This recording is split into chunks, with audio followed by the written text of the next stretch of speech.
Hello, morning. Thanks for joining us all this morning. Joined by Sarina and Kiera, who, if features tomorrow, would be her 50th cap. So pleased to be joined with them both. Anton, should we kick off with you? Hi, nice to see you both. Sarina, let's start with the question I know you're expecting. Look, we are used to seeing the same team. We're used to seeing sort of very established 11, but now World Cup qualification sorted. WSL starts this week. Can we expect to see changes tomorrow against Luxembourg? Yeah, we still have one training session to do. We were still recovering.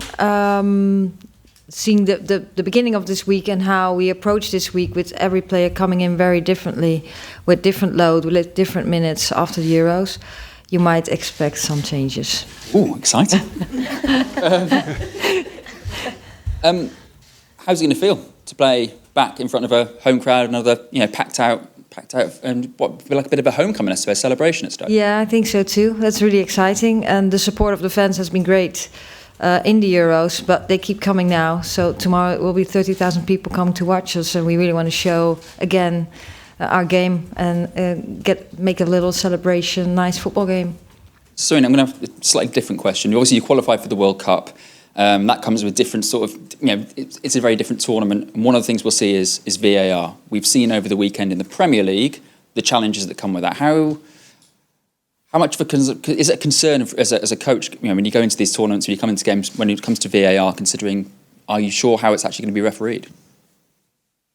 Yeah, well, the VR, came into football. We've had it in the tournaments now, so we just prepare for it. And I think it's in the women's game was improving too. I think the first time we did it was getting used to it. I think it went a lot better now. As long as it doesn't take too much time to make the final decision, it's better for the game, I think. Thanks, Kiera. 50 caps. That's pretty damn exciting. How are you feeling going into it? Yeah, I mean, obviously, if I'm in the team, then it's exciting. I didn't think, when I was younger, I would ever get to 50 caps for my country. So yeah, it'll be a proud moment for me and my family. With that sort of, with 50 caps, is that kind of time you get a chance to reflect on the journey?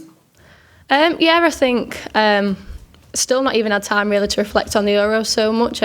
Straight back into it, but yeah, I'm sure after the game tomorrow, I'll probably sit down with my family at some point and we'll have a bit of a reminisce of where I've come from and my journey in football. It's a big week with England, obviously, but it's a big week. WSL starting this week.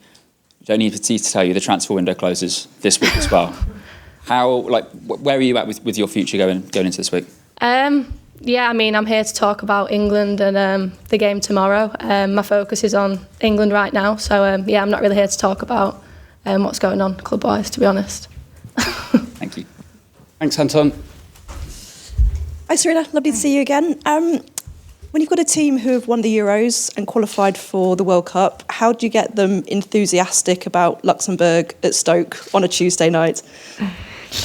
Well, I think, this team is so eager to do well and to show. That's what we've shown all the time, and it's obviously really easy when you're in the Euros. But I think also now we're playing Luxembourg. It's all done in the qualification, but we also know tomorrow 30,000 people come and watch us, and that's really exciting. But we also see it in training sessions. So we played Saturday, then the finishers go into training, and it's so sharp and it's such a good level. The team just wants to train and do well and do well every day in every moment that we get. So I expect again a very energetic team that really wants to show and wants to score lots of goals, and of course conceding none. With Ellen and Jill retiring, you've lost a lot of experience, but you've also lost a lot of age, without being rude to them. I think Lucy is now the eldest player at the age of 30. Does it feel like a younger squad? No, it doesn't really feel like a long squad. It does. It's different without them because they're so big personalities on and off pitch, and they bring so much experience. So the dynamics of the group just changed a little bit. We just have to adapt that new situation. Yes, we do miss them a little bit still, but we take a little more time and adapt. And then what also happens, then other players will hopefully step up. What other players already did, because it wasn't just those two. There were more players that are really big personalities already in this team. But we'll see what happens in the future with people stepping up. Kiera, things like World Cup qualification has become a bit of a formality for this team over the last few years, but was there a big sense of relief over the weekend? I don't think it was relief. I think we look forward to those sort of games. You want to be playing in the World Cup qualifiers. You know, Austria are a good team. They had a great Euros as well. But no, I don't think it was relief. I think we're confident in our own abilities, and we played a good game. So I think it was just excitement to be back together after the Euros and get playing with each other again. Normally we'd see some sort of celebrations after an achievement like that, but I guess you guys celebrated so well after the Euros. How big was the party over the weekend? I think it was difficult. I think obviously with us being in different places in terms of at club and stuff, I think, some of the girls had to go and train, as Sarina said, after the game. So we were kind of separated a little bit, but we came back to the hotel together and obviously had post-match, which was nice. But they were definitely muted celebrations compared to the Euros. I'm not sure anything's going to compare to those celebrations, to be fair. Final one from me, 50 caps. Who are you going to have in the stadium tomorrow night watching, supporting you? My mum, dad, grandma, granddad, and family friends. So it's an exciting game for everyone. Nice. Thanks very much, Jo. We'll take questions from the floor. We'll go to Tom at the Telegraph. Thank you. Thank you. Sarina, can I ask you a bit about the qualifying process? I know it's not your fault that you've been winning by big score lines because you're just doing as best as you can, and probably not Luxembourg, Latvia and Northern Macedonia's fault either because they don't have the professional money and that sort of thing. But would you like to see things change in the future so you perhaps have more games against some of the other top nations and fewer meetings with teams like the one you're facing tomorrow? Yeah, we talked about this earlier, of course. I think we need to make changes if it's better for the women's game. It's better for the development of the women's game. And I do think sometimes a bigger score is okay. But when that's all the time, you must question yourself: is that good for the team that loses that much, and it's good for the team that wins that much? And it's not an exception, but it's more a rule. And then you might want to make some changes for the benefit of the game in both countries. And that I think that discussion has been going on for a while, also UEFA and FIFA. So we'll see where that brings us.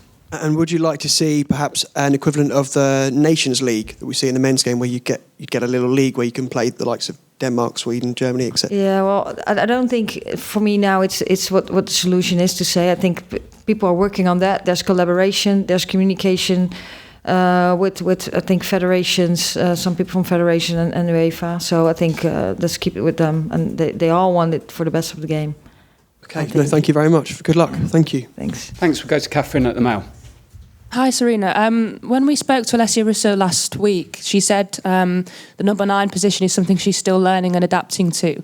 Obviously, she got the start against Austria and scored the goal. But what I thought was quite interesting, at sometimes she dropped a little bit deep and came over to the wing at times, which is something Ellen White used to do earlier in her career before she kind of became known as that box striker that would sort of just become that poacher almost in the 6-yard box. And I just wondered whether you kind of want your number 9 to do those other roles, sometimes drop deep, sometimes come to the wing, or whether you kind of want them sort of staying in and around that box. Yeah, we talk a lot about principles and how we want to create chances and score goals. And you want your players in the best position, who can score goals the best, to be in the best position at the moment the ball comes in front of the goal. So we really wanted Alessia to be in and around the 18-yard box when the ball gets there. And when once in a while you go into the corner, because that's the solution for that moment, you have to do it. But there's some things, your starting task is a little closer in the center of the pitch. And dropping deep sometimes can absolutely be a solution if you want to create a overload or something. But then someone else needs to make a run behind there. Things like that. And then just on a different theme, obviously, after the Austria game, we saw the England fans waiting for you outside the stadium, chanting your name. I know you don't always like to take the praise and the centre of attention, but obviously you're well loved by the England fans, and that's not something that England managers necessarily always get. So it must be nice for you to kind of have that support. Yeah, it's nice. It is absolutely nice, but I think it's all about the players. And when they perform well, I'm doing well too. And we work together. We work as a team. So it's always about the team. But it's nice that, first of all, that the people come to Austria and to watch us. That's really nice. That support. Now they come all to the stadium and cheer for us. And I'm now part of them that they cheer for. Thanks, Catherine. We just asked the photographers to take a pause now, if that's okay, and we will go to Sandra at the Sun. Hi, Sarina. Hi, Kiera. First question for you, Sarina. I mean, the team's been relentless in terms of the results and the performances. I mean, what more do you want to see from them in terms of, I mean, qualifications in the bag, but what more do you want to see from them in terms of this game? Are you looking to maybe break another scoring record, perhaps, or... I mean, what do you hope to see from them tomorrow's game? Yeah, again, a very energetic game, and people see that we collaborate as a team, that we enjoy the game, and that we're in possession all the time. So tomorrow we want to be in possession as much as possible, because their level compared to ours, there is a big difference. So we should show that, I think. And then, of course, again, we want to create many chances and score lots of goals. And what that brings on the pitch, I don't know yet. We don't point it out in how many goals we have to score. That's very result related. We want to win this game. We want to get a good win, and we want to take everything out of it, especially in possession, but also win it back when we don't have possession moments of the game.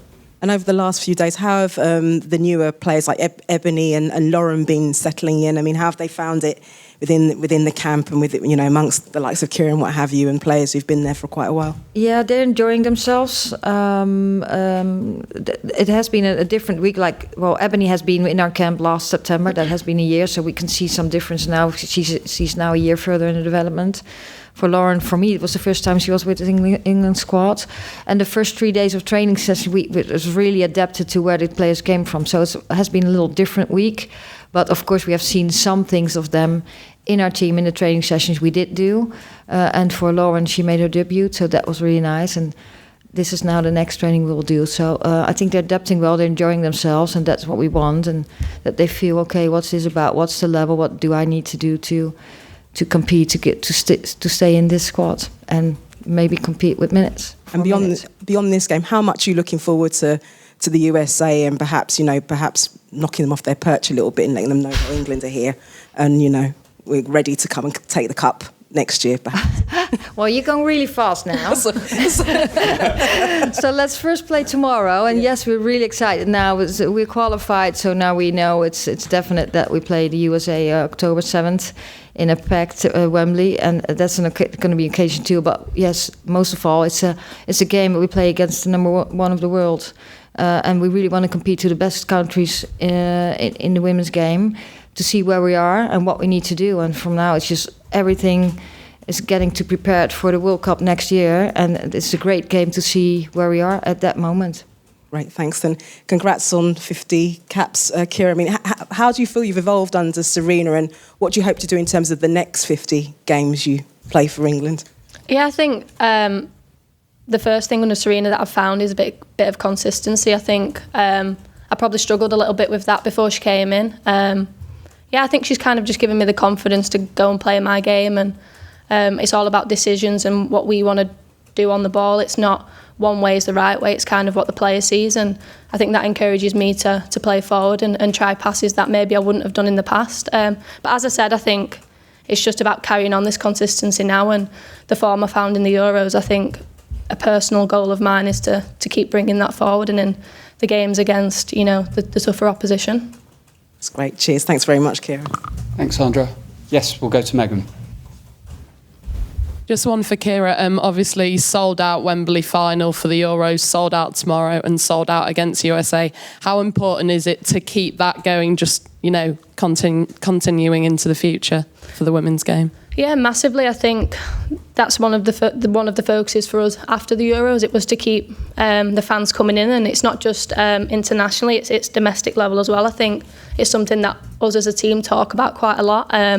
And we know that we have to keep playing good football and an attractive style of play to keep the fans in. And I think that's what we've done so far. But I think just where the women's game started and where I came in, that the difference is absolutely incredible. And I think it's just a really exciting time for women's football, and hopefully we can keep pushing it forward. Thank you. Thanks, Megan. We can take a final question if there is one. Yep, we'll go to Charlotte at the back. Thanks. Just a quick question for Sarina, please. You said that there might be a few changes tomorrow. How much do you think this game, the new players maybe that you might bring in, can stake a claim to be regular starters within your team? Well, we're reviewing every game all the time. We're reviewing what we did in camp, in training sessions, on the pitch. So this game, it will be a lot in possession. It's not the highest level, but of course it's always an opportunity to show yourself, and they're always competing. It's competing here, it's competing in training and in games. It's also competing when you're with your club and showing what just Kiera said, consistency in your own game and perform with your club team, getting minutes at your club team, and the total picture will give us all the information we need to make the right choices to make starting lineup. Thanks, Charlotte. Thanks to everyone. Look forward to seeing you in Stoke tomorrow. Thank you. Thank you. Thank you.